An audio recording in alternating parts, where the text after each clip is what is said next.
Hey y'all, it's Dr. Wright. Today's video for Let's Talk Psychology was something that came across my newsfeed this morning that I found really interesting and I've kind of been thinking about throughout the day. Um, there has been some research related to um, which body parts people perceive as most important and whether or not that is a cultural phenomenon or if it is something that translates across cultures. So these researchers studied 614 people across the United States and in India, and then other researchers have looked at other countries and basically asked, how important is this body part, that body part, which body part would you be willing to give up, and trying to relate it back to the um, punishments that people have received for um, different behaviors. So whether or not, an eye for an eye um, can be seen um, as sorry, my brain's trying to put all this together, as something that we would do if we, let's say that, I lost my little finger. Would that mean that I would feel like I would be, I would feel better about it if the person who made me lose my little finger lost their little finger as well? Um, and so what they found was that the body parts that are typically the most useful are the ones that people are least likely to want to lose.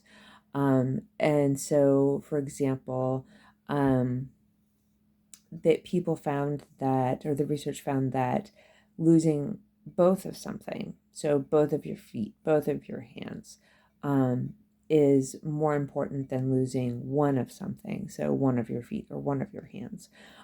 They found that losing your ring finger is less important than losing your index finger. So your pointer finger is way more important than your ring finger. Um, and this is similar across cultures. This is not just in the US, which I find really interesting. So it's as if and this would make sense, but obviously, as we've said before, we have to have the research to back up. Like, yeah, that makes sense. Um, it makes sense that the things that are most useful to us are the things that we value the most, and that if we lose, that we would maybe expect more compensation for. Let's say that we lost them in a workplace accident. We lost both of our feet in a workplace accident. We would expect more compensation for that than we would if we lost an ear, for example. And so all of the one something, so one eye, one ear, one finger, were all valued less than multiples of things. And yeah, the feet and the hands were the two highest rated. So obviously losing the pair of them as opposed to just one. Um, but I thought that was really interesting. So if you look at laws, and if you look at even within like biblical stories and things like that, um, it seems that the things that we now think of as important, so both of the feet, both of the hands, etc., were still even within historical cultures, and then within the Bible and things like that, they were all perceived as the most important or most useful. So I don't know.